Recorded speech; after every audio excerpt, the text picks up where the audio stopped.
Hello friends, welcome to पहल academy. मैं अभिराज सरान आपका पहल एकेडमी के इस सेशन में स्वागत करता हूं। आज हम वर्ल्ड ज्योग्राफी का जो अर्थक्वेक वाला पार्ट है उसको कंप्लीट करेंगे। उससे पहले थोड़ा सा अनाउंसमेंट है। ये जो फाउंडेशन वाले स्टूडेंट्स हैं उनको पास तो न्यूज़ पहुंच गई होगी, लेकिन अगर यूट्यूब पे कोई देख रहा है इस वीडियो को या जब भी देखें, तब अगर आपको मेंस की आरएस मेंस की टेस्ट सीरीज़ करनी है तो प्रीलिम्स की टेस्ट सीरीज चल रही है। देखो 3 टेस्ट हो चुके हैं, 4th टेस्ट अभी अपलोड किया गया संडे को, तो वो भी आप ज्वाइन कर सकते हैं। सिर्फ 2000 में 25 टेस्ट हम करवा रहे हैं। आरएस प्रीलिम्स के टेस्ट हैं वो, उसमें 15 मॉड्यूल वाइज है और 10 आपके फुल टेस्ट है। और ये है आरएस मेंस की टेस्ट सीरीज। यहाँ पे देखो आरएस मेंस की टेस्ट सीरीज है जो शुरू कर दी गई है। अभी अनाउंसमेंट 2 दिन पहले ही शुरू की गई है। ये 31 को ये इसमें फर्स्ट टेस्ट अपलोड किया जाएगा। ये ऑनलाइन टेस्ट सीरीज है आरएस मेंस के लिए। तो अभी हो ये 2023 में ही होगा। अभी तो क्या ही होगा, अभी तो प्रीलिम्स ही हो पाएगी दिसंबर तक। तो ये है हिंदी इंग्लिश दोनों में अवेलेबल रहेगी। और जितना जल्दी हो सके आप ये टेस्ट जो मेंस के टेस्ट है वो लिखना शुरू कर दीजिए। अगर किसी और इंस्टीट्यूट में कर रहे हैं तो भी ठीक है। अगर ये आप यहाँ करना चाहें हमारे साथ में, तो हमारी मेंस की टेस्ट सीरीज है जो दोनों लैंग्वेज इंग्लिश और हिंदी में हमने शुरू कर दी है। अब इसके अंदर में क्या क्या अवेलेबल है, आपको सिंपल जाना है पहल एकेडमी ऐप पे। वहाँ पे आपको ये कोर्स मिल जाएगा। इसको आप 2500 इसकी कॉस्ट रखी है हमने, 100 रुपीज़ पर टेस्ट के हिसाब से 2500 से शुरुआत है इसकी। जल्दी से इनरोल कर सकते हैं आप। ये इसके अंदर में 31 को हम पहला टेस्ट डाल देंगे और जो शेड्यूल है वो दिया हुआ है, उसको हम बाद में देखेंगे। जब भी आप जैसे ही आप इनरोल करते हैं आपको वहाँ पे एक पोर्टल पे आप ऑनलाइन ही आपको PDF मिल जाएगी। जिस दिन 31 को अपलोड हो जाएगा आपका फर्स्ट पेपर, इसी तरीके से पेपर अपलोड होते रहेंगे। इसमें 17 मॉड्यूल वाइज है, सब्जेक्ट टॉपिक वाइज टेस्ट रखे हमने, Rajasthan history, Rajasthan geography, world geography, इस हिसाब से। और साथ में हर टेस्ट के साथ में हिंदी और इंग्लिश का एडिशनल 3 घंटे का एक मॉड्यूल वाइज है, उससे फुल टेस्ट पूरा रहेगा। और 40 मिनट का अलग से और हिंदी और इंग्लिश का आपको प्रैक्टिस के लिए दिया जाएगा, उसको भी पूरा चेक किया जाएगा। ठीक है, आपको करना है पहल एकेडमी जब ऐप 31 को इसमें इनरोल हो गया, 31 को आपका पेपर अपलोड हो गया, उसका आपको तुरंत डाउनलोड करके प्रिंट आउट लेना है। चाहे आप मार्केट से ले सकते हो, अपने यहाँ पे प्रिंटर है तो भी ले सकते हो, जहाँ कहीं वहीं से ले लीजिए आप प्रिंट आउट। ऑनेस्टली 3 घंटे उसको अटैम्प्ट करिए और उसकी फोटो खींच के पूरे एक नॉर्मल आपके मोबाइल में PDF बन जाते हैं आजकल, बहुत आसान है ये, इसमें कोई टफ काम नहीं है। सिंपल मोबाइल से PDF बना के और सेंड कर दीजिएगा अपने नाम के साथ में कि ठीक है ये जिस नाम से इनरोल हुए हैं उस नाम से आप उस PDF को सेंड कर दीजिएगा हमें पोर्टल पे। वहीं पे अपलोड, जहाँ से आपने डाउनलोड किया वहीं अपलोड का ऑप्शन होगा। उसका डेमो भी हो सकेगा तो हम डाल देंगे कि ऐप पे कैसे करना है। सिंपल प्रोसेस है, आपको वहीं पे सब कुछ दिया हुआ है, इंस्ट्रक्शन सारे के सारे। और यहाँ जब आप ओपन करोगे तब भी आपको वहाँ पे ऐप में इंस्ट्रक्शन दिए कि कैसे करना है। आपको संडे क्वेश्चन पेपर अपलोड हो जाएगा, डाउनलोड करके आपको प्रिंट आउट लेना है और इसलिए अटैम्प्ट करके सिंपल भेज देना है। 3 डेज़ के अंदर जब भी आप भेजोगे, चाहे आपने संडे को भेजा है या मंडे को भेजा है, संडे के बाद से जैसे अपलोड हो गया तो मेंस तक अवेलेबल रहेगा। जब भी आप उसको करना चाहें, जब आपने करके वहाँ पे सेंड कर दिया, 3 डेज़ के अंदर हम एक्सपर्ट जो सब्जेक्ट एक्सपर्ट हैं उनसे इवेल्युएट करवा के उसी PDF के अंदर में हम हर क्वेश्चन के ऊपर में लिखवा के भेज देंगे कि इस क्वेश्चन को और बेटर अटेम्प्ट कैसे करना चाहिए था आपको। तो उस तरीके से आपकी कॉपी चेक की जाएगी और चेक्ड कॉपी विद आपको इंस्ट्रक्शन के साथ में अलग से भी कोई इंस्ट्रक्शन होंगे कि इसको कैसे आपको अटेम्प्ट करना है। कोई आपको 10 नंबर का आप ज़्यादा लिख रहे हो, 5 नंबर का कम लिख रहे हो, 2 नंबर वाले में कौन सा इफेक्ट हमें ज़्यादा डालने चाहिए, तो पूरा हर कॉपी को चेक करके आपको वापस वहीं पोर्टल पर ही सेंड कर दी जाएगी। तो 3 तरीके होंगे, आपको डाउनलोड करना है, अटैम्प्ट करना है, अपलोड करना है, और इसके बाद में हम जो चेक्ड कॉपी है वो आपको अपलोड कर देंगे। उसके बाद में जो कॉपी होगी उसका 7 दिन के अंदर अंदर जो मॉडल आंसर होना चाहिए, जैसे हमारे पास आ जाते हैं, हम कोशिश करेंगे एक बार आप भेजिए मॉडल आंसर से पहले जितने भेज देते हैं 7 दिन के अंदर अंदर उसको चेक करके वापस कर दिया जाएगा। उसके बाद उसका एक मॉडल आंसर डाल दिया जाएगा कि इसको पूरे को हैंड रिटन जो मॉडल आंसर होगा उस सब्जेक्ट का होगा, चाहे वो फुल टेस्ट होंगे उनका अवेलेबल करवा दिया जाएगा। तो इस तरीके से हमारे 17 मॉड्यूल वाइज टेस्ट लगेंगे और 8 हमारे फुल टेस्ट रहेंगे। ठीक है, तो ये 31 से शुरू हो रहा है, उसको पूरे और इंस्ट्रक्शन देख लीजिएगा। कुछ भी अगर आप डाउट है तो इस कॉल 9509750023 पे कॉल करके आप पूरा इसमें डिस्कस कर सकते हैं हमारे साथ में। तो ये तो था अनाउंसमेंट हमारा मेंस की टेस्ट सीरीज़ का कि अभी शुरू हो रही है। और इसके अलावा भी देख लीजिए यहाँ पे आप जब आप प्रीव्यू पे करोगे तो ये एक बार शेड्यूल देख लीजिएगा, ऐप में भी है। खरीदने से पहले आप देख सकते हैं कि आपके लिए अनुकूल है या नहीं है। तो उसके बाद में देखिए राजस्थान हिस्ट्री आर्ट कल्चर का है और इसके साथ संधि और आर्टिकल डिटरमाइनर का, ये अलग से रहेगा, ये 3 घंटे का रहेगा। 31 जुलाई से शुरू किया हमने इसको, जीव विज्ञान के हिसाब से है, फिजिक्स केमिस्ट्री का अलग से किया हमने, इंडियन ज्योग्राफी है, नीति शास्त्र किया है, वर्ल्ड इकोनॉमिक्स लॉ किया हुआ है। तो हमारे हिसाब से इसको कॉम्प्रिहेंसिव बनाने का पूरा प्रयास किया गया है मेंस के लिए। और जब आप ये पूरे देख लोगे तीनों के तीनों पेज, इसमें पूरा सिलेबस देख लीजिएगा। जैसे 27 नवंबर को पहला चलेगा, पहला paper, second, third, fourth, first, second, third, fourth. तो फोर्थ के आपके 2 पेपर यहाँ हो जाएंगे और हर पेपर के साथ 17 मॉड्यूल के साथ में पूरा एक बारी इंग्लिश और हिंदी का कोर्स भी कवर हो जाएगा। उसको अगर पढ़ना भी चाहें तो फोर्थ पेपर का स्पेशल हमारे यहाँ पे कोर्स चल रहा है, उसको आप अभी से शुरू करके खत्म कर सकते हैं। अगर प्रीलिम से पहले चाहें तो 1.5-2 महीने के अंदर में तब तक कंप्लीट हो जाएगा। तो हमारी कोशिश है कि 16 जनवरी तक हम पूरे पेपर अपलोड कर देंगे। उसके बाद आप उससे पहले साथ साथ में करना चाहें तो कर लीजिएगा, और उसके बाद उस टाइम तक मेंस तक कभी भी आप अटैम्प्ट करना चाहें तो अटैम्प्ट करके आप हमें सेंड कर सकते हैं। ठीक है दोस्तों, तो ये तो अनाउंसमेंट था, और उसके बाद में हम अभी शुरू करते हैं अपनी क्लास, जो जिसके लिए हम आज यूट्यूब पे आपसे मिले हैं। तो हमने क्या कर लिया था, वर्ल्ड ज्योग्राफी के अंदर में हम कर रहे हैं अर्थक्वेक। तो अर्थक्वेक प्लेट का हमने पूरी कंसिडर कर, हमने प्लेट देखी थी। प्लेट कौन सी होती है, एक तो कॉन्टिनेंट मार्जिन हो सकता है आपका, एक कॉन्टिनेंट टू ओशन मार्जिन हो सकता है आपका, एक ओशन से ओशन मार्जिन हो सकता है आपका।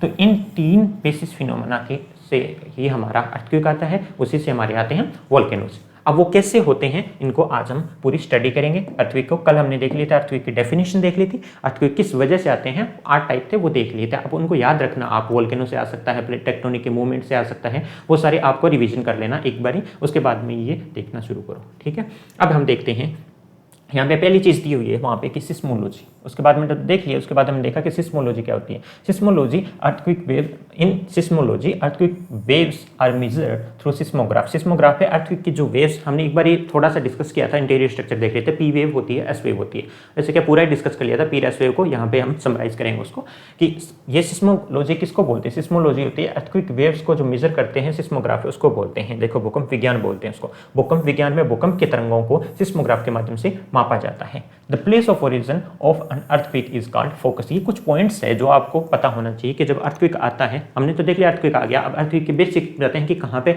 अर्थक्वेक ओरिजिनेट होता है। इस पॉइंट को क्या बोलते हैं, जो पृथ्वी पे कौन सा पॉइंट है जहाँ पे सबसे पहले हमें अर्थक्वेक की जो वेव्स है, वाइब्रेशन है, वो महसूस होती है, उसको क्या बोलते हैं, और अलग अलग जो है पी एस वेव की डायरेक्शंस क्या होती है, उनको हम आज स्टडी करेंगे। तो ये दूसरा पॉइंट क्या है, भूकंप के उद्गम स्थान को भूकंप मूल यानी फोकस कहते हैं। हिंदी के अंदर में इसको लिखते हैं भूकंप मूल, चार्ट में दिया है, और यहाँ पे देखो place of origin of earthquake is called focus point है। ये देखो यहाँ पे पृथ्वी के नीचे क्रस्ट है, लिथोस्फीयर के अंदर में आता है। अब कितने डेप्थ पे आता है उस पर नहीं जाना अभी, देखो कहीं से भी आया तो उसको पॉइंट को क्या बोल देंगे हम, फोकस पॉइंट बोल देंगे कि यहाँ पे कोई 2 चट्टानें टकराई या कोई भी मूवमेंट्स हुई अंदर, उसकी वजह से जो अर्थक्वेक आया है उसको बोल देंगे हम फोकस।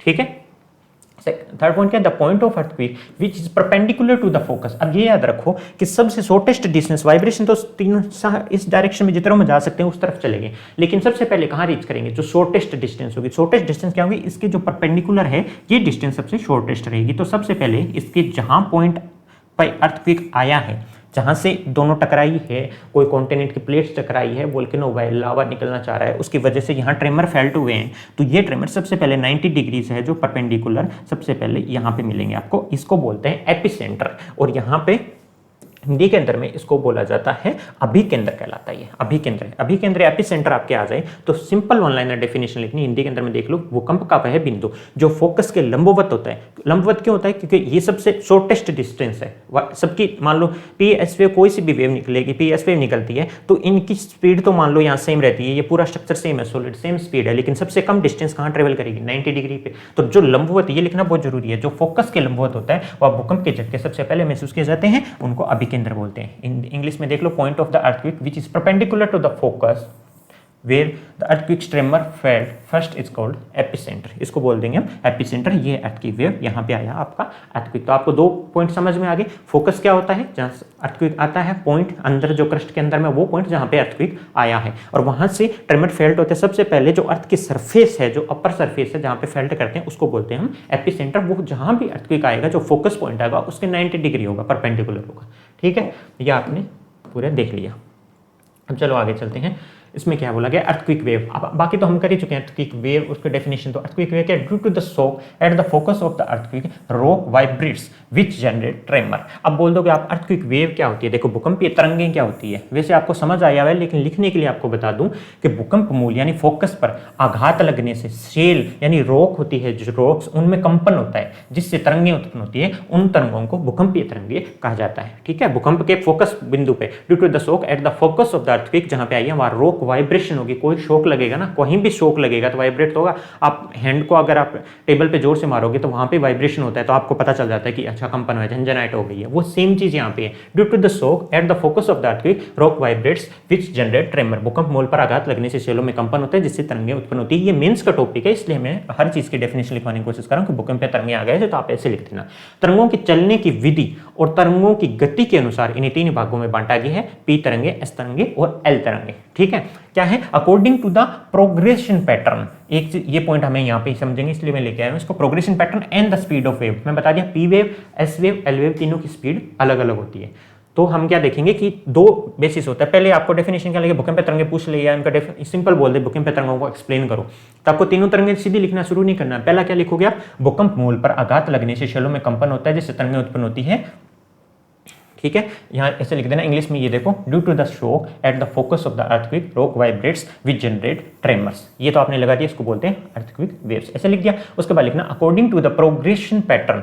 एक तो पहले 2 पॉइंट है इसमें, एक तो प्रोग्रेशन पैटर्न यानी कि चलने की विधि क्या है, कैसे आगे जा रही है, अभी समझाऊंगा मैं आपको। और तरंगों की गति यानी स्पीड ऑफ वेव्स, इनके आधार पे इनको 3 पार्ट में डिवाइड किया गया है। इनको बोलते हैं, पहले को बोलेंगे आप पी वेव्स, दूसरे को बोलोगे आप एस वेव्स जो होती है सेकेंडरी, ये होती है primary wave, secondary waves, L होता है जिसको बोलते हैं लॉन्गिट्यूडनल वेव्स।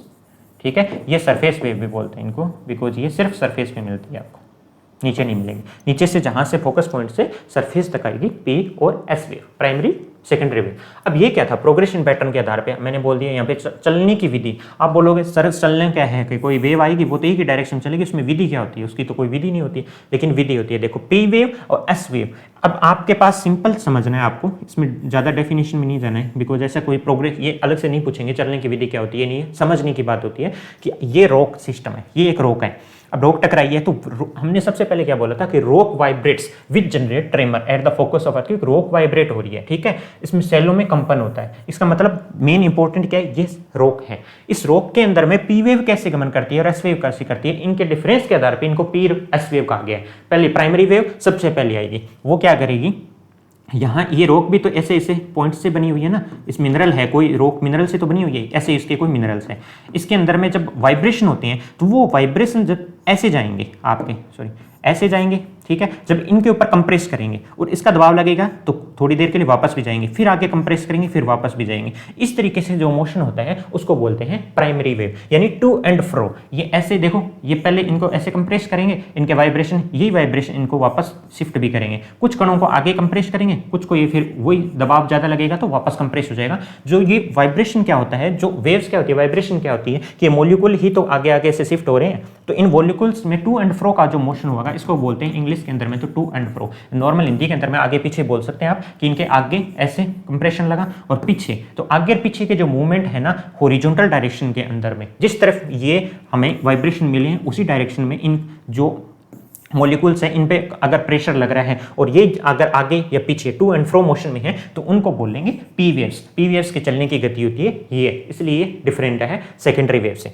सेकेंडरी वेव्स क्या है, जब सेकेंडरी वेव्स का डायरेक्शन तो ये है आपका, ठीक है, लेकिन इनमें वाइब्रेशन किस तरफ हो रहे हैं, ऊपर या नीचे हो रहे हैं। अब इनमें डिफरेंस क्या है, ये मॉलिक्यूल्स ऊपर वाइब्रेट हो रहे हैं, नीचे वाइब्रेट हो रहे हैं, ये नीचे वाइब्रेट हो रही है, ऊपर वाइब्रेट हो रही है, ये मॉलिक्यूल नीचे वाइब्रेट हो रही है। तो इस तरीके से जंप करके चल रही है। ये जो वाइब्रेशन है इसकी चलने की गति के परपेंडिकुलर रहेगा 90 डिग्री, तो इनको बोलेंगे सेकेंडरी वेव। तो देख लो दोनों आधार पे हो गया ना, एक तो इनकी स्पीड के आधार पे पी और एस वेव का अलग अलग कर दिया हमने, प्राइमरी सेकेंडरी वेव। दूसरा प्रोग्रेसिव पैटर्न यानी चलने की विधि के आधार पे हमने अलग अलग कर दिया। अब इसका क्या हुआ,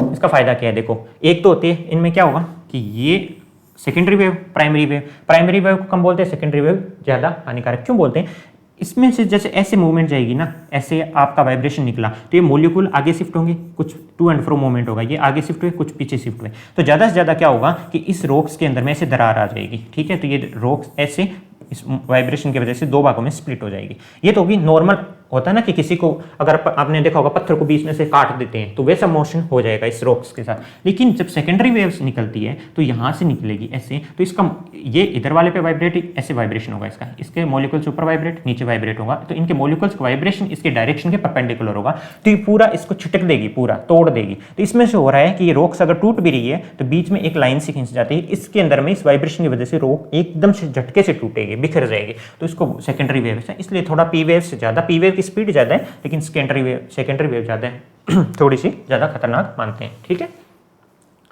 समझाने के लिए था ये नॉर्मली, ताकि आपको याद हो जाए कि ये क्या मतलब, चलने की विधि क्या होती है। चलने की अलग अलग विधि होती है। विधि मतलब जो मॉलिक्यूल्स वाइब्रेशन के डायरेक्शन अगर उसी साइड में है जिस तरफ ये पी वेव चल रही है तब तो ये रहेगा पी वेव्स, और ये इनकी अगर वाइब्रेशन ऐसे ऐसे होकर अगर मूव करें, मूव तो यहाँ भी मॉलिक्यूल्स करें वहाँ भी मॉलिक्यूल्स करें, लेकिन मॉलिक्यूल्स के वाइब्रेशंस के डिफरेंट पैटर्न होते हैं। अगर आप देखो कि इस तरफ से आ रही हैं, अगर मॉलिक्यूल्स के अपने जो जिस तरफ जाना है, शिफ्ट होना है, उसके अगर 90 डिग्री वाइब्रेट हो रहे हैं तब इसको बोलेंगे सेकेंडरी वेव्स बोल देंगे। तो चलने की विधि और तरंगों की गति के अनुसार इसे 3 भागों में बांट दिया, पी वेव, एस वेव और एल वेव। एल वेव तो लास्ट में सरफेस वेव है, कोई इतना है नहीं। तो अब हम इनको देख लेते हैं कि पी वेव्स क्या है। वैसे तो पी एस वेव हम कर ही चुके हैं, तो पी वेव्स क्या है?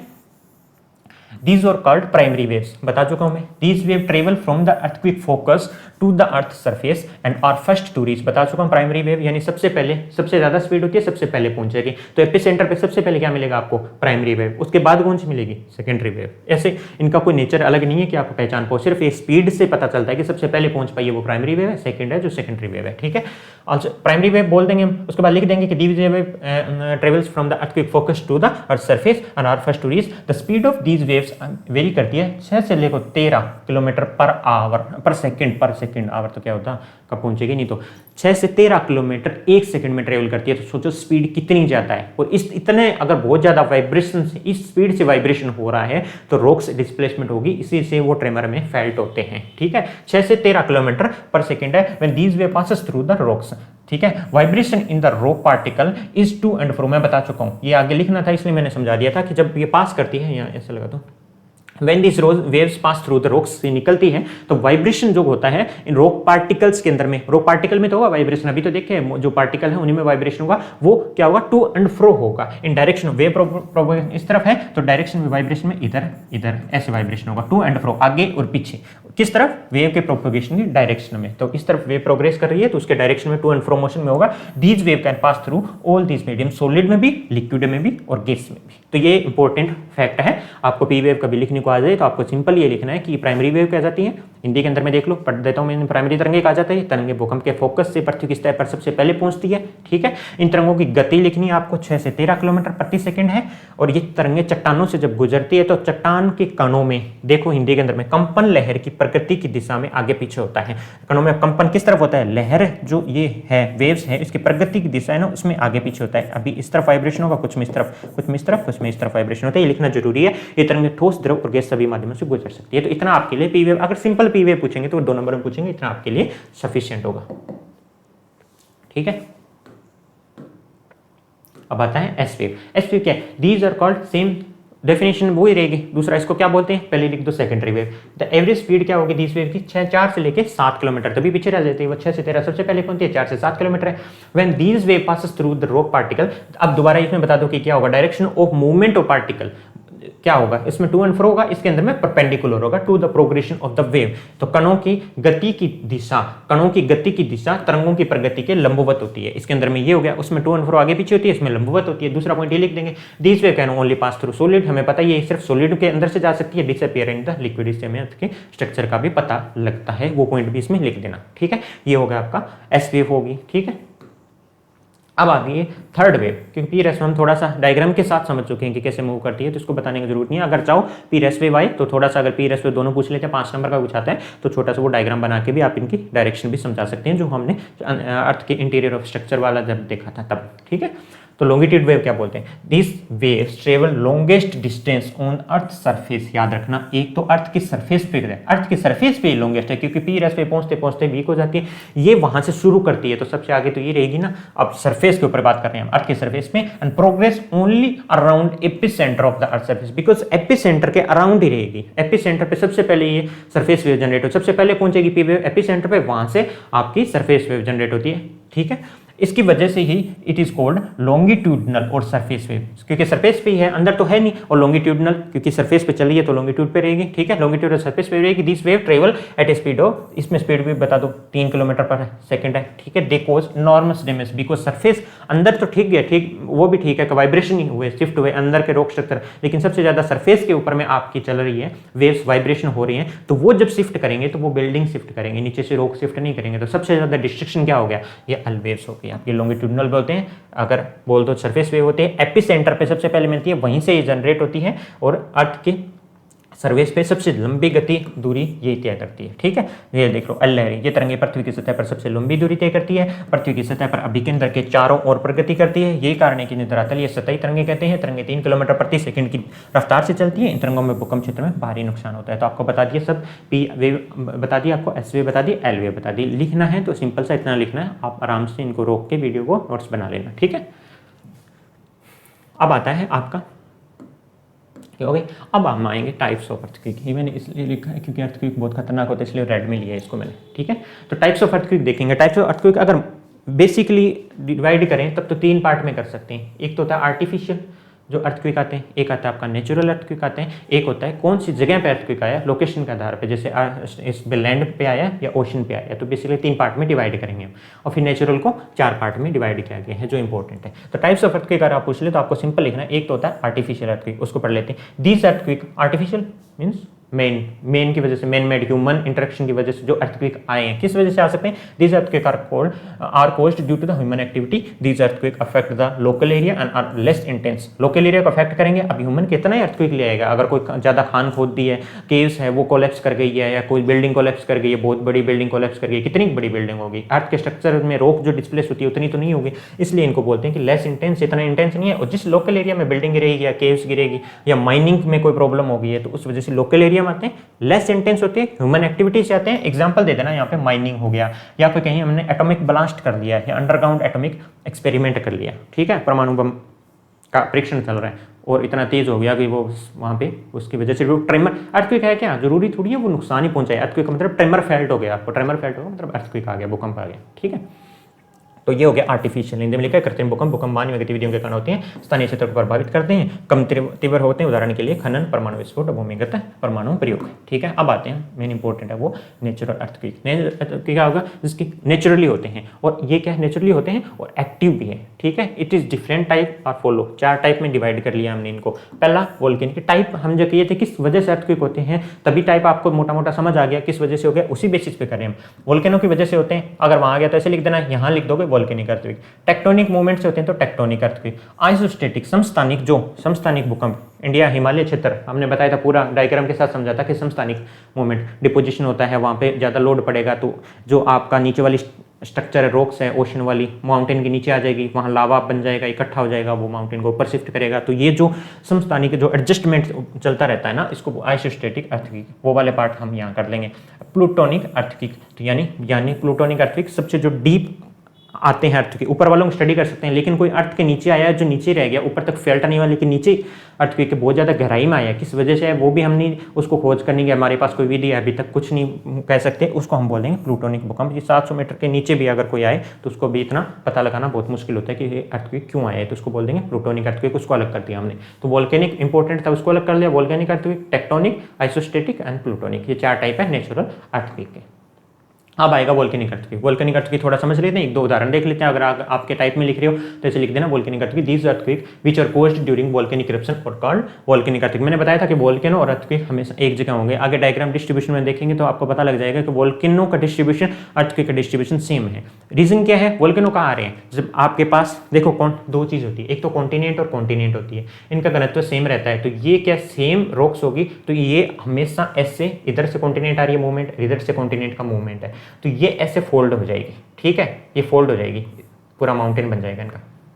तब तो कुछ नहीं हुआ, ठीक है। अर्थक्वेक बनेगा लेकिन वोल्केनिक तो नहीं बोल सकते। वोल्केनो मिलेगा आपको ओशन का और कॉन्टिनेंट के मार्जिन पे मिलेंगे में से। ओशन और कॉन्टिनेंट कौन सी? पैसिफिक प्लेट है जो नॉर्थ अमेरिका साउथ अमेरिका पे लग रही है, पैसिफिक प्लेट है जो जापान के साथ वाले एरिया वाला एरिया है फिलीपींस तक का, वहां पे लग रही है। अंटार्कटिक चाहिए ओशन का डाइवर्जेंस हो रहा है, वहां वोल्केनो निकलेगा। एक ओशन कॉन्टिनेंट की वजह से ओशन प्लेट क्या होती है? हैवी, और कॉन्टिनेंट होती है हल्की। ओशन प्लेट नीचे शिफ्ट करेगी, यहाँ आपका ये रॉक्स तो पिघल के लावा बनता है, तभी तो वोल्केनो आ रहा है। तब अगर वोल्केनो आने से पहले फिर क्या होगा? वोल्केनो एक तो आएगा तब अर्थक्वेक फील करेंगे, क्या है? रॉक में वाइब्रेशन होगी ना, जब इतना बड़ा लावा बाहर निकल रहा है आपका, ठीक है। तो ये है, और ये प्लेट जब टूटेगी नीचे जाएगी, ओशन की प्लेट कॉन्टिनेंट प्लेट्स के नीचे सबडेश होगी यहाँ पे, तो उसकी वजह से जो रॉक टूट रही है जो मेल्ट होने से पहले, तो वो भी वाइब्रेशन क्रिएट करेगी ना। तो ज़्यादातर अर्थक्वेक है वो इसी वोल्केनो है वो इसी वजह से आते हैं। यहाँ पे ऐसे पॉइंट्स होंगे, वोल्केनो पढ़ेंगे तब और देख लेंगे, तो उस वजह से वहाँ पे अर्थक्वेक जरूर आएंगे। तो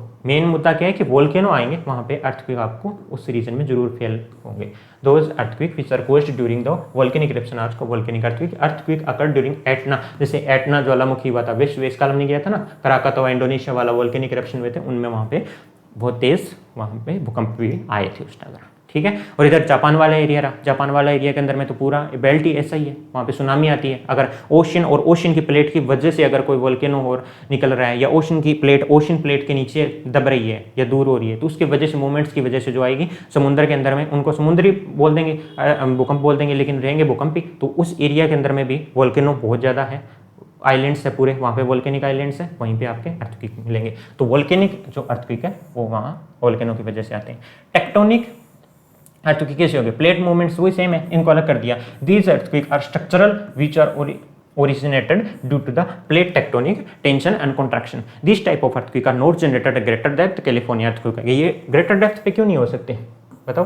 ग्रेटर कैलिफोर्निया मैंने बताया था, सैन एंड्रियास फॉल्ट मैंने बताया था कल कि सैन एंड्रियास का जो फॉल्ट हुआ था उस टाइम जो अर्थक्वेक आया था, पूरा सैन एंड्रियास टूट गया था। नॉर्थ अमेरिका की बात हो रही है यहाँ पे, हम पूरा मैप में देखेंगे जब हम माउंटेन्स करेंगे तो बताऊंगा वहाँ पे कि सैन एंड्रियास कहाँ पे है। तो उसमें प्लेट्स के मूवमेंट्स की वजह से होता है, चाहे कैसे भी हो, कोलिजन, डाइवर्जेंट बाउंड्री हो, कन्वर्जेंट बाउंड्री हो, चाहे ट्रांसफॉर्म बाउंड्रीज हो। प्लेट टेक्टोनिक हमने देखा, प्लेट टेक्टोनिक अर्थक्वेक वही होंगे, तो स्ट्रक्चरल होंगे। एक तो प्लेट के स्ट्रक्चर की वजह से, टूटने की वजह से आते हैं। ये इतने डेप्थ में नहीं आ सकते, बिकॉज क्यों नहीं आ सकते कि प्लेट ऊपर ही रहेगी और ये प्लेट टूट के नीचे जाएगी, तो जब ये प्लेट टूटेगी तो सरफेस के बिल्कुल पास में रहेगी, ठीक है। ऐसा नहीं है कि प्लेट टूट गई नीचे गई या बाद में भूकंप, बाद में किस चीज़ का आएगा? प्लेट टूटने को ही तो वाइब्रेशन बोलते हैं। रॉक्स के अंदर में जो मूवमेंट्स हो रही है या टूट रही है या डायरेक्शन चेंज हो रही है, उसी को तो वाइब्रेशन हमने तो काउंट करना है ना, तो वहीं पे रहेगा, ठीक है। तो ये are not generated at greater depth, और इसका एक उदाहरण दे देना, कैलिफोर्निया का अर्थक्वेक हो गया, ठीक है। तीसरा, ये ज्वालामुखी भूकंप हिंदी के अंदर में लिखे देख लेना, टेक्टोनिक भूकंप है, सेम चीज़ है। टेक्टोनिक जैसे को भूकंप संरचनात्मक होते हैं जो भूगर्भ की विवर्तनिक हलचलों यथा तनाव और संकुचन के कारण उत्पन्न होते हैं। प्लेट्स के संकुचन या तनाव के कारण, या दोनों मिलकर प्लेट्स उनमें से एक टूट गई है, नीचे दब गई है दूसरी प्लेट के, तो इस प्रकार के भूकंप अधिक गहराई में उत्पन्न होते हैं, जहाँ सरफेस पे जहाँ वो टूट रही है रॉक्स, वहीं पे वहाँ पे भूकंप आ जाएंगे, जैसे कैलिफोर्निया का भूकंप होगा अपना, ठीक है। आगे देखते हैं आइसोस्टेटिक जो अर्थक्वेक है, यानी कि समस्थैतिक भूकंप है, जो इंडिया के अंदर में हिमालयन रीजन के अंदर में जो आते हैं उनको क्या बोलते हैं? Isostatic earthquake. जो पूरे एशिया रीजन में, क्योंकि एशिया रीजन में ऐसे इन्हीं को क्यों प्लेट वाला नहीं मानते, यहाँ आइसोस्टेटिक एडजस्टमेंट वाले ज्यादा मानते हैं, बिकॉज यहाँ कॉन्टिनेंट है। अब ये कोलाइड हो गए, कोलाइड होने से जितने भूकंप आने से आगे, अब ये सिर्फ एडजस्ट कर रहे हैं, मूवमेंट इतना नहीं है, न तो इधर इंडियन प्लेट्स का है न ऊपर से यूरेशियन प्लेट का है, कि दोनों एकदम से उस प्लेट के टकराने की वजह से भूकंप आए। सिर्फ ये कॉन्टिनेंट की वजह से जो ऑलरेडी बन चुका है माउंटेन्स, हमने कल किया था ऐसे, तो ये माउंटेन्स जो बन चुका है ये इरोड होके यहाँ पे ओशन में डिपॉजिट करेगा। डिपॉजिट करने से ये वाला हिस्सा नीचे धसेगा, ये वाला नीचे धसेगा, तो ये वाला जो मैटर है वो धीरे धीरे लावा के तौर पे इसमें एक्यूमुलेट होता रहेगा नीचे वाले बेड पे, उस वजह से यहाँ प्रेशर लगेगा, तो इस वजह से थोड़ा सा माउंटेन्स ऊपर उठ जाएगा। तो ये जो एडजस्टमेंट चलता रहता है ना, नेपाल एरिया के अंदर में, कभी बोलते हैं बहुत तेज भूकंप आएगा कभी, नेपाल जो एरिया है वहाँ पे, नेपाल और हिमालय का बिल्कुल पास वाला एरिया, ऊपर तिब्बतन एरिया वहाँ पे, तो इस तरीके से एडजस्टमेंट चल रहा है, आइसोस्टेटिक अर्थक्वेक आता है। These earthquakes are caused due to the imbalance in isostatic balance, जो है ऑलरेडी से उसमें इम्बैलेंस होने की वजह से आते हैं। दिस टाइप ऑफ अर्थक्वेक आकर in the area of young fold mountain. Young fold mountain को इसलिए तो बोलते हैं कि अभी कॉन्टिनेंट के टकराने से जो इसको फोल्ड, इसी को तो बोलते हैं, दो कॉन्टिनेंट टकराए, ये फोल्ड हो गया ऊपर पूरा, चाहिए 38 अगर का से कुछ भी है, कहीं और भी जाओगे आप पर्वत से कहीं भी जाओगे तो दो कॉन्टिनेंट टकराते हैं तो इससे फोल्ड हो जाता है, तो इसको बोल देंगे हम फोल्ड माउंटेन। तो यंग फोल्ड माउंटेन मतलब अभी बने, उसके बाद में उनमें एडजस्टमेंट तो चले गई, तो ज़्यादातर यंग फोल्ड माउंटेन्स में आते हैं, जैसे हिमालयन रीजन हो गया, earthquake in Hindukush and Nepal, already आ चुका है 15 के अंदर में, और भी आ सकता है बहुत बार। तो इस आइसोस्टैटिक एडजस्टमेंट की वजह से आएगा, ठीक है। अब हम देखते हैं प्लूटोनिक अर्थक्वेक, बता ही चुका हूं मैं, इसका कोई रीजन नहीं है। Earthquake that occur very deep inside the earth are called plutonic, उनका नाम दे दिया हमने अलग से प्लूटोनिक, इनको हिंदी में प्लूटोनिक ही लिख देना, कोई दिक्कत नहीं है। Not much is known about the reason, because बहुत ज़्यादा डीप में होते हैं तो उनके बारे में हमें बिल्कुल इसके बारे में कोई जानकारी नहीं है, लेकिन हमें उनको अलग से कैटेगराइज कर दिया कि प्लूटोनिक। तो 4 चीज़ हैं नेचुरल के अंतर में, एक तो वोल्केनो की वजह से, एक टेक्टोनिक मूवमेंट्स की वजह से, एक आइसोस्टैटिक जिसको समस्थैतिक बोलते हैं, और एक होता है आपका प्लूटोनिक अर्थक्वेक, ठीक है। चारों हो गए। अब हम तीसरा जो क्लासिफिकेशन अगर टाइप ऑफ आ जाए ना अर्थक्वेक, तो तीसरा क्लासिफिकेशन कर देना लोकेशन के आधार पे। पहला आएगा लैंड अर्थक्वेक, इसमें कुछ याद करने वाला नहीं है। एक होता है मैरीन, लैंड वाला जो भूमि पे आ रहा है। Earthquake occurring on the land are land earthquake, most of the earthquake of mid continental plate, देखो are of this category, Hindi के अंदर में देख लो, स्थलीय भूकंप, भूपे भूकंप को भूकंप कहते हैं। मध्य महाद्वीप या प्लेट, मिड कॉन्टिनेंट यानी मिड कॉन्टिनेंटल जो प्लेट है वहाँ पे जो भूकंप, अभी हम इसमें मैप में दिखाऊंगा आपको बाउंड्रीज के अंदर में कि मिड कॉन्टिनेंटल प्लेट कौन कौन सी है, ठीक है।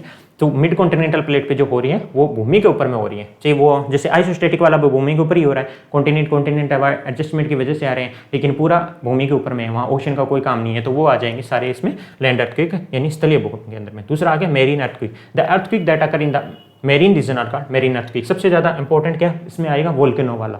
वोल्केनिक जो है ओशन प्लेट जो लैंड के जो कॉन्टिनेंट के प्लेट के नीचे दबती है, तो जो मरीन के अंदर में वोल्केनो आते हैं। या फिर आप देख लो मिड अंटार्कटिक, मैंने कल या बोला था मिड अंटार्कटिक रिज हैं, यानी कि जो मिड अंटार्कटिक वाला पार्ट है, एक पार्ट इधर मूव हो रहा है ईस्ट की तरफ, एक वेस्ट की तरफ, वहाँ पे नीचे वोल्केनो लावा निकल रहा है, लावा की वजह से क्या है वहाँ पे पूरी नई सरफेस बन रही है, ठीक है। उनकी वजह से वहाँ पे जो भूकंप आएंगे उनको बोल देंगे marine earthquake. These earthquake huge oceanic wave आती है, उसकी वजह से क्या आता है, जैसे जापान के पास वाले में अगर ओशनिक प्लेट मूवमेंट से भी आ सकता है, तो वहाँ क्या होगा, अर्थक्वेक आएगा, एकदम से वोल्केनो में फटेगा, उससे अर्थक्वेक आएगा, तो क्या पानी बहुत ज़्यादा एकदम तेजी से पानी के ऊपर में प्रेशर लगेगा, तो ये दीज अर्थक्वेक कोज करते हैं। ह्यूज ओशनिक वेव आती है, इनसे उनको हम बोल देते हैं सुनामी। सुनामी क्या है और क्या है, अर्थक्वेक आया पानी के नीचे और पानी एकदम से उछल जाएगा, तो उसकी वजह से उसको बोलते हैं, इतना तेज अर्थक्वेक होता है, जितना तेज अर्थक्वेक होगा उतनी तेज सुनामी आएगी। तो जापान के अंदर में सुनामी आ गई थी in Japan due to the massive earthquake in 2011 near Honshu island of Japan. इसको ऐसे कर लेना, जो Honshu island of Japan, Fukushima city was completely destroyed. Fukushima लगभग बिल्कुल डिस्ट्रॉय हो गया था, बिकॉज होन्शु आइलैंड है, वहाँ पे आइलैंड आसपास पानी है, वहाँ पे अर्थक्वेक आया तो पानी इतना ज़्यादा तेज था कि पूरी सिटी वहाँ पे बर्बाद हो गई थी। उसको हम बोल देते हैं सुनामी, आपने बहुत न्यूज़ में देखा होगा सुनामी, तो इनको बोल देते हैं समुद्री भूकंप। तो यहाँ पे अपने टाइप ऑफ जो अर्थक्वेक है वो आपने कंप्लीट कर दिया है, ठीक है। तो टाइप ऑफ अर्थक्वेक हो गए आपके। अब मैं बताता हूँ आपको कि सिंपल आ जाएगा 5 नंबर का, कभी आ जाएगा 10 नंबर का कि टाइप ऑफ अर्थक्वेक क्या है, डिस्ट्रीब्यूशन समझाइए अर्थक्वेक का। तो कैसे बताओगे आप, ये अर्थक्वेक का डिस्ट्रीब्यूशन बहुत आसान है, लगभग तो मैं बता चुका हूँ, सिंपल अभी आपको एक्सप्लेन करना। जब भी मैं कह रहा था कि प्लेट अगर आप समझ लोगे तो अर्थक्वेक का वोल्केनो करना बहुत आसान हो जाएगा। देखो ये क्या है आपका, ये नीचे यहाँ से शुरू करो, ये पैसिफिक है, ठीक है, और ये भी पैसिफिक है, पैसिफिक ओशन, ठीक है। ये जापान फिलीपींस वाला पार्ट है पूरा, ठीक है। और ये वाला पार्ट कौन सा है, ये वाला पार्ट नॉर्थ अमेरिका और साउथ अमेरिका, ठीक है। रॉकीज एंडीज इसी वजह से बने, माउंटेन्स बिल्डिंग भी अभी चल रही है साथ में, देख लो। अगर ये लोकेशन आपको पता है अर्थक्वेक के वोल्केनो की वजह से, तो अर्थक्वेक आएगा, 2 टकराएगी प्लेट्स, उनसे कोई स्ट्रक्चर बनेगा, उसको माउंटेन्स या प्लेटो बोल देंगे। और यहाँ पे वोल्केनो आएगा, उनसे वजह भी वोल्केनिक जो बनेंगे माउंटेन्स, उनको वोल्केनिक माउंटेन बोल देंगे। तो मोटा मोटा आपको डिस्ट्रीब्यूशन दिख रहा है यहाँ पे कि जो मेन इंपॉर्टेंट चीज़ है वो यही है, ठीक है।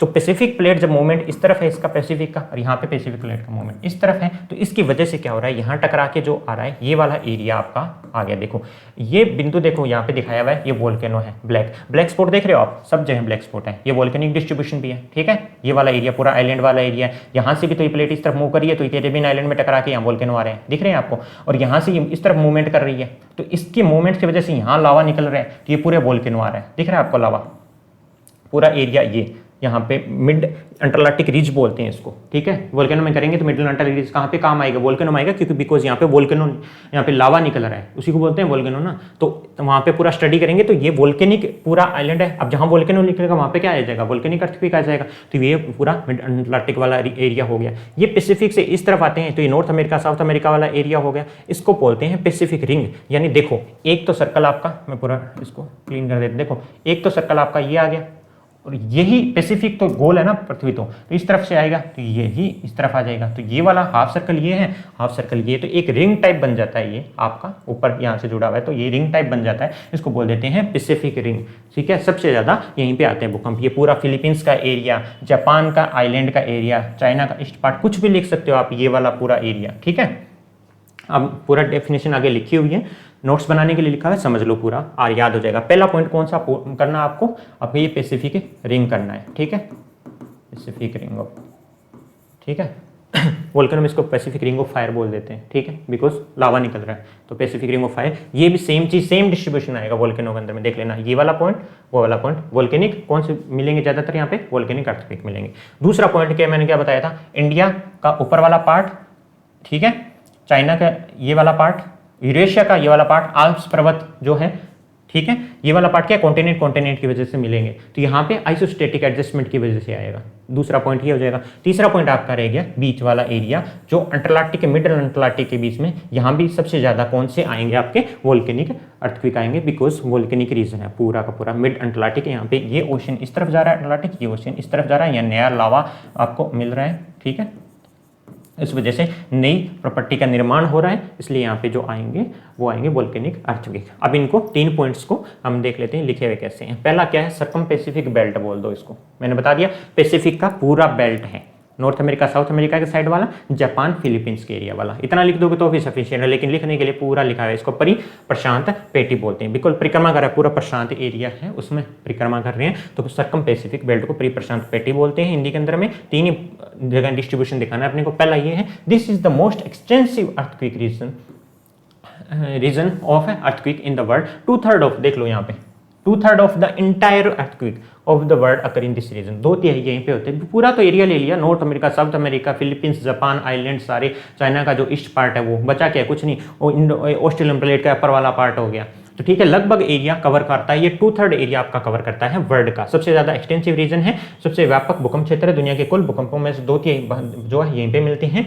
This belt in the form of arc में है, is situated in Pacific ocean around continent and oceans, ocean में भी है कॉन्टिनेंट में, ये देख लिया आपने, आइलैंड वाला पार्ट है जो ओशन वाला हो जाएगा। ठीक है, the 4 major condition of occurrence of earthquake are present here. अब इतना बड़ा एरिया में क्यों है, हमने देखा कि 8 तरीके लगभग हमने देखे थे कि 7 तरीके थे, अन्य में 8वां था, 8 तरीके से अर्थक्वेक आ सकते हैं, किस वजह से आते हैं अर्थक्वेक, उनमें से 4 यहाँ पे अवेलेबल है। देखो, एक तो है आपका ग्राउंड बाउंड, ये देखो ग्राउंड बाउंडिंग वाटर, एक मैंने बोला था वाटर के बाहर की वजह से हो सकता है, पानी के बाहर की वजह से हो सकता है, तो पहला पॉइंट, पैसिफिक में बहुत ज्यादा पानी है, उसके मूवमेंट से भी ये प्लेट्स मूव करती है, वो पानी का बाहर हो गया।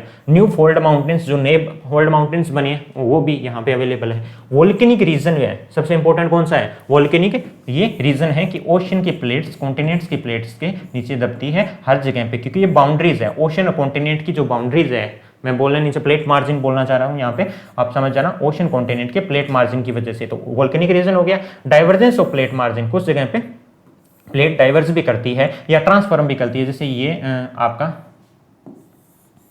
ये नॉर्थ अमेरिका है तो यहाँ पे वाला, और ये आपका साउथ अमेरिका है। ठीक है, ये वाला पार्ट आप साउथ अमेरिका कर दो, तो ये वाला पार्ट है, इसमें एक प्लेट इस तरफ मूव कर रही है और ये प्लेट इस तरफ मूव कर रही है, तो ट्रांसफॉर्म की वजह से यहाँ पे कौन सा आया था, कैलिफोर्नियन फोल्ड, या अभी अपने करके सैन एंड्रियास फोल्ड आया था। ठीक है, तो इस वजह से डाइवर्जेंस ऑफ प्लेट बाउंड्रीज की वजह से भी हो सकता है। न्यू फोल्ड माउंटेन भी है, वोल्केनिक रीजन है, और ग्राउंड ऑफ होल्डिंग वाटर है, हिंदी के अंदर में देख लो, भूजल की वजह से, नवीन वलत पर्वत है उनकी वजह से, कॉन्टिनेंट ज्वालामुखी क्षेत्र भी है, विनाशकारी प्लेट सीमा क्षेत्र है, ये 4 प्रमुख स्थिति यहाँ पे अवेलेबल है, इसकी वजह से यहाँ पे बहुत ज्यादा भूकंप आते हैं। सबसे बड़ा भूकंप क्षेत्र है, 2/3 भूकंप है विश्व के, वो यहीं पे आएंगे आपके। ठीक है, ये आ गया पहला पॉइंट। ठीक है, इसमें कुछ और देख लो यहाँ पे, दिस इंक्लूड द वेस्टर्न, आपने बताया मैंने, western margin of North and South America हो गया, from Kamchatka peninsula of Asia, ऊपर रशिया का जो कामचटका है वहां से लेके Asia to the eastern Asian island हो गया, जापान हो गया, ताइवान हो गया, फिलीपींस हो गया, इस पूरे एरिया में जब आप ये लिखोगे तो पता लग जाएगा एग्जामिनर को कि हाँ इसको पता है कि ये पैसिफिक बेल्ट कैसे बनी है। उसके बाद आप डायग्राम में समझा सको तो बहुत अच्छा, डायग्राम बना के थोड़ा सा बता देना इसको। ठीक है, ये होगा आपका। दूसरा क्या हो सकता है, दूसरा क्या होगा, mid Atlantic ridge belt, Atlantic के बीच वाला पोर्शन मैंने अभी समझा के, this belt is situated near the mid Atlantic ridge of Atlantic ocean with extend from western island, कहां से, सिर्फ ये बताया इसने, ये बीच में अटलांटिक है ना, अगर तो कहाँ पॉइंट से शुरू होकर कहाँ तक ही फैली हुई है, तो इसने बता दिया western island group Atlantic ocean से लेके बॉवेट आइलैंड, यहाँ पे देखो आपको टेंशन लेने की जरूरत नहीं, हिंदी के अंदर में लिखा है बॉवेट द्वीप, वहाँ तक नीचे साउथ में ये रिज है, यहाँ तक फैली हुई है, इसको बोलते हैं mid Atlantic ridge, because Atlantic के बिल्कुल मिड के अंदर में उपस्थित है। ऊपर में वेस्टर्न ग्रुप ऑफ आइलैंड है, ठीक है, ये देख लो कटक में स्थित है, जो अटलांटिक महासागर के पश्चिमी द्वीप समूह से लेकर दक्षिण में बॉवेट द्वीप तक फैली हुई है। इसकी एक शाखा नील घाटी से लेकर अफ्रीका की महान भ्रंश घाटी तक फैली हुई है। चलो मैं आपको ऐसे नहीं समझ आएगा, वो दिखा देता हूँ। ये देखो इसकी ये होगी, और इसके पास में ही क्या है, ये प्लेट इस तरफ मूव करी है, तो यहाँ तो मैंने बता दिया कैरेबियन आइलैंड से टकराएगी, तो ये वाला पोर्शन भी आएगा, पूरा याद लिखना है आपको, वहाँ पे नहीं लिखा तो आप याद लिख देना वहाँ पे। और ये मूवमेंट इस तरफ हो रहा है, तो ये देखो अफ्रीका की नील नदी यहाँ से निकलती है, तो ये रिफ्ट वैली है। जब हम पूरा माउंटेन्स कराएंगे वहाँ पे पूरे मैप में जूम करके दिखाया जाएगा आपको कि रिफ्ट वैली है, तो इसी का एक पार्ट है जो यहाँ पे रिफ्ट वैली भी बनाता है, ठीक है। यहाँ पे ये मेडिटेरेनियन सी है ना, ये सी इससे कनेक्टेड है, तो इस तरफ मूव कर रही है, ये सी वाली भी इस तरफ मूव कर रही है, तो थोड़ा सा पोर्शन है आपका यहाँ पे मिलेगा जहाँ पे वोल्केनो आ रही है, अर्थक्वेक आ रही है। तो मिड अटलांटिक का मेजर पोर्शन ये थोड़ा सी एक ब्रांच इसकी आ रही है जो नील नदी की जो तरफ भी मूव करती है, ठीक है। ये देखो यहाँ पे देखिए, इसकी एक शाखा नील घाटी में अफ्रीका की महान भ्रंश घाटी तक फैली हुई है। इन क्षेत्रों में अधिकांश भूकंप कायांतरिक और भ्रंशों के गठन और ज्वालामुखी विस्फोट, इतना ही हो सकता है। ज्वालामुखी एक याद कर लो तो भी बहुत है, लेकिन फिर भी ठीक है कि रॉक्स के मेटामॉर्फिज्म, यानी कि रॉक्स बहुत ज़्यादा, मेटामॉर्फिज्म किसको बोलते हैं कि नई रॉक्स जो आगे आपको मिल रही है उसको मेटामॉर्फिज्म है, कि एक रॉक का दूसरे रॉक्स के अंदर में आगे। सेडिमेंट्री होती है, मेटामॉर्फिक रॉक होती है, इग्नियस रॉक होती है, ठीक है। तो इग्नियस रॉक है, नीचे से आई, वो मेटामॉर्फिक में चेंज होगी, तो मेटामॉर्फिज्म के रॉक की वजह से, फॉल्ट बनने की वजह से बता दिया कि दोनों अलग अलग होगी, ओशन वाली इस तरफ चलेगी, एक ओशन वाली इस तरफ चलेगी, तो ये फॉल्ट हो गया, यहाँ पे आपका लावा निकल जाएगा।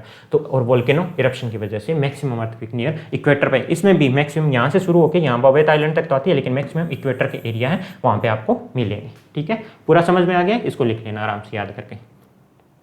आई होप आपको पूरा समझ आ गया होगा कि इन्हीं रीजन के ऊपर में अर्थक्वेक क्यों आ रही है, वोल्केनो भी इन्हीं रीजन के ऊपर में आएंगे, ठीक है। सेम चीज होगी वोल्केनो। एक मिड कॉन्टिनेंटल बेल्ट में समझा चुका हूँ, मिड कॉन्टिनेंटल यानी मध्य महाद्वीपीय पट्टी, महाद्वीप महाद्वीप महाद्वीप मध्य महाद्वीप यानी एक कॉन्टिनेंट, और यहाँ पे दूसरा ये क्या है यूरेशियन, और ये क्या है नीचे वाला इंडियन प्लेट। इनके मूवमेंट से कौन से बन रहे हैं आपने देखा होगा, मैं दोबारा नहीं बताऊंगा। ये वाला माउंटेन बन गया, ये किस वजह से, ज़्यादा आइसोस्टेटिक एडजस्टमेंट वाले हैं सारे के सारे ये, तो ठीक है। It is also called mid equatorial belt है, बिकॉज इक्वेटर के बिल्कुल पास में है। Earthquake occur in this region due to fault formation and isostatic balance, दो चीज़ हो सकते हैं, फोल्ट होगा और आइसोस्टेटिक बैलेंस होगा, दो टकराएंगे। अगर नहीं टकरा रही है प्लेट्स तो उनमें फोल्ट आ जाएगा, और जब बहुत ज़्यादा फोल्ट आने की वजह के बाद में जब भी प्रेशर लग रहा है दोनों साइड से फोल्ड हो गया, तो उसके बाद में जो नए यंग फोल्ड माउंटेन बने हैं उनमें आइसोस्टेटिक जो समस्थितिक है समायोजन होगा, आइसोस्टेटिक एडजस्टमेंट होगा, उनकी वजह से दोबारा भूकंप आते रहते हैं। अब हिमालय बंद तो गया, लेकिन उसमें अभी भी ट्रेमर आते रहते हैं ना, अभी 2015 में नेपाल में आया था, तो आइसोस्टेटिक एडजस्टमेंट की वजह से आया था। स्टार्टिंग में बनेंगे तो वो फोल्ड फॉर्मेशन की वजह से, तो दो चीजें, फोल्ड फॉर्मेशन, ठीक है, और एक है isostatic balance. 21% of the entire earthquake of the world occur in this region में, तो इन दिस रीजन में पूरे वर्ल्ड के जो 21% है ना एंटायर अर्थक्वेक, बिकॉज ये अभी नया बना है, ठीक है। हम बोलते हैं यूरेशियन, और जो इंडियन प्लेट की वजह से हिमालय के यंग फोल्ड माउंटेन ही तो है, तो यंग फोल्ड माउंटेन जो यूरोप के आसपास हो गई, तो वो सारी यंग फोल्ड माउंटेन है, यहाँ पे जो आइसोस्टेटिक एडजस्टमेंट चल रहा है अभी तक प्लेट्स के बीच में, उसकी वजह से 21% आते हैं, दो तीन आते हैं आपके पैसिफिक से, 21% आते हैं इसकी वजह से, ठीक है। दिस बेल्ट इंक्लूड कहां से आएगा, पोर्तुगल से लेके हिमालय तक, पोर्तुगल वहां पे, ठीक है, यूरोप के अंदर में से लेके हिमालय तक, तिब्बत तक, सदर्न ईस्टर्न आइलैंड ग्रुप तक आएगा ये, ठीक है। जहां से पैसिफिक के खत्म होंगे वहीं से ये शुरू हो जाएंगे, तो तब तक अर्थक्वेक आ रहे हैं। Indian earthquake region is a part of this belt. Major region are Italy, Italy में जो आते हैं वो चाइना में आते हैं, एशिया माइनर में, हिंदुकुश में, हिमालय में, आल्प्स पर्वत यूरोप के, म्यांमार के, तो पूरा ये रीजन हो गया ना, कॉन्टिनेंट टू कॉन्टिनेंट जुड़ा हुआ है जो, वो वाला पूरा रीजन यूरोप से लेके एशिया तक आ जाएगा। इसको बोल देंगे मध्य महाद्वीपीय पट्टी, ठीक है।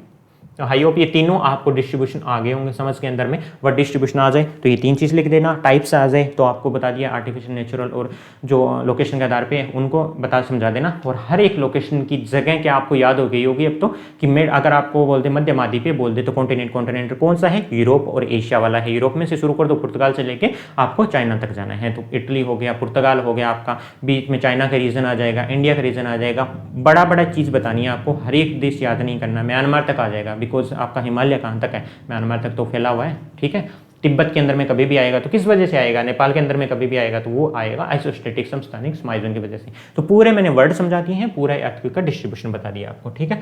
अब छोटा सा पॉइंट है, ज़्यादा इसको नहीं करेंगे, इफेक्ट ऑफ अर्थक्वेक देख लेते हैं। हमें पता ही है कि इफेक्ट तो खराब ही होते हैं, तो इसमें पढ़ने की क्या बात है, लेकिन थोड़े से इसमें इफेक्ट्स अगर आ जाए तो ऐसा मत लिख देना सिंपल कि अर्थक्वेक तो बस खराब ही है, कुछ नहीं, हमें बेनिफिट ही नहीं है तो दोनों लिखने हैं आपको, लॉस ज़्यादा लिखने हैं, बेनिफिट थोड़े बता देना, 2-3 जो यहाँ पे लिखे हैं, सिंपल पढ़ने हैं। इफेक्ट ऑफ अर्थक्विक कैसे मेजर करेंगे? अर्थक्विक आ गया तो उसके क्या इफेक्ट पड़े हैं, मान लो खराब इफेक्ट पड़े हैं, ठीक है, तो उसकी इंटेंसिटी को मेजर करने के लिए, इफेक्ट ऑफ अर्थक्विक जब पढ़ते हैं तो इंटेंसिटी मेजर करने के लिए 2 चीज़ पैमाने यूज की जाती है, मैग्नीट्यूड कह दो कुछ भी है। यहाँ पे देखो नॉर्मल सी बात है, 2 पॉइंट याद कर लो आप, पावर यानी magnitude of earthquake is measured on Richter scale. एक तो आपका आता है रिचर स्केल, एक आता है आपका मर्केली स्केल। इस मर्केली का इंटेंसिटी स्केल बोल देना ताकि आपको याद रह जाए।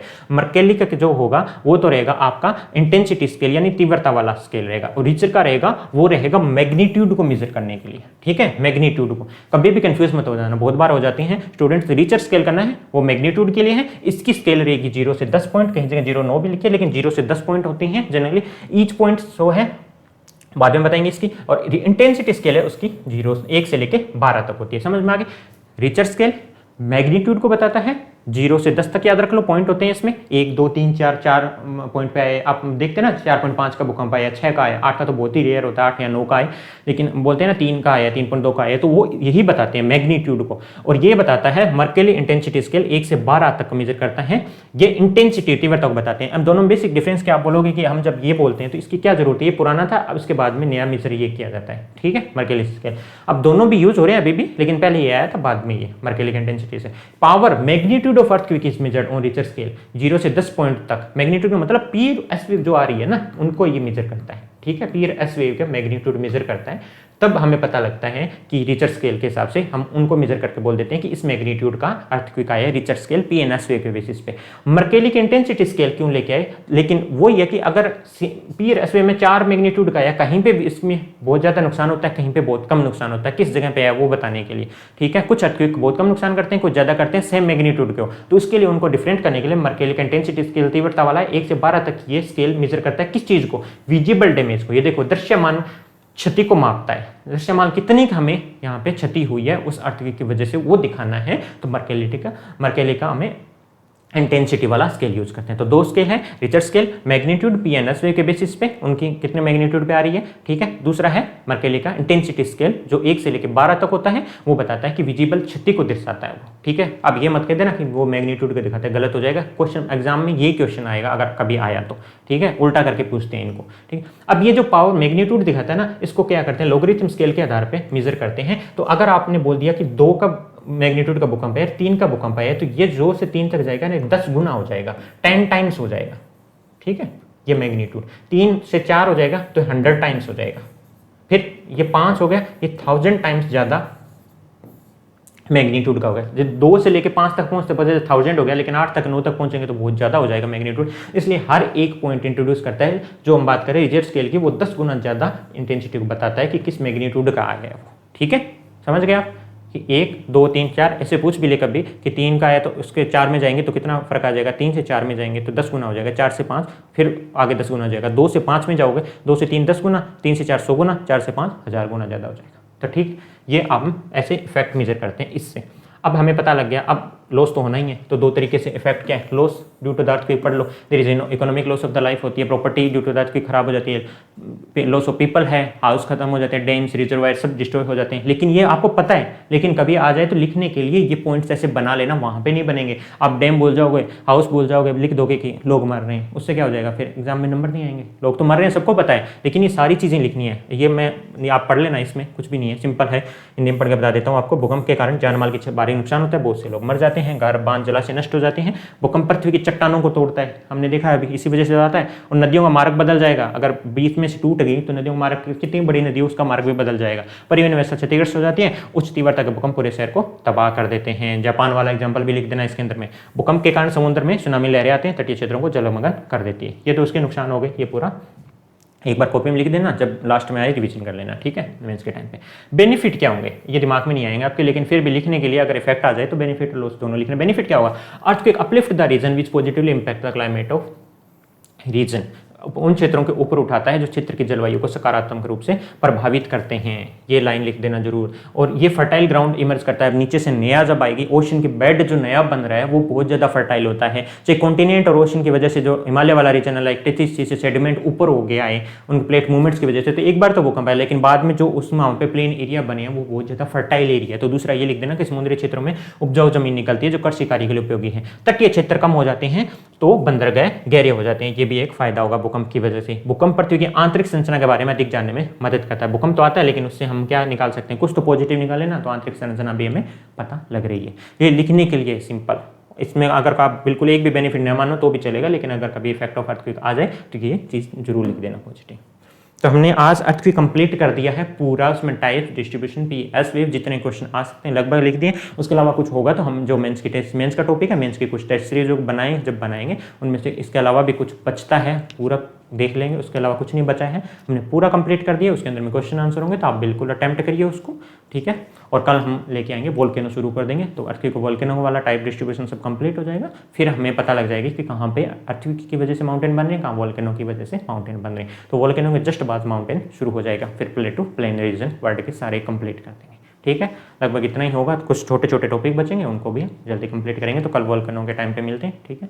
Thank you so much.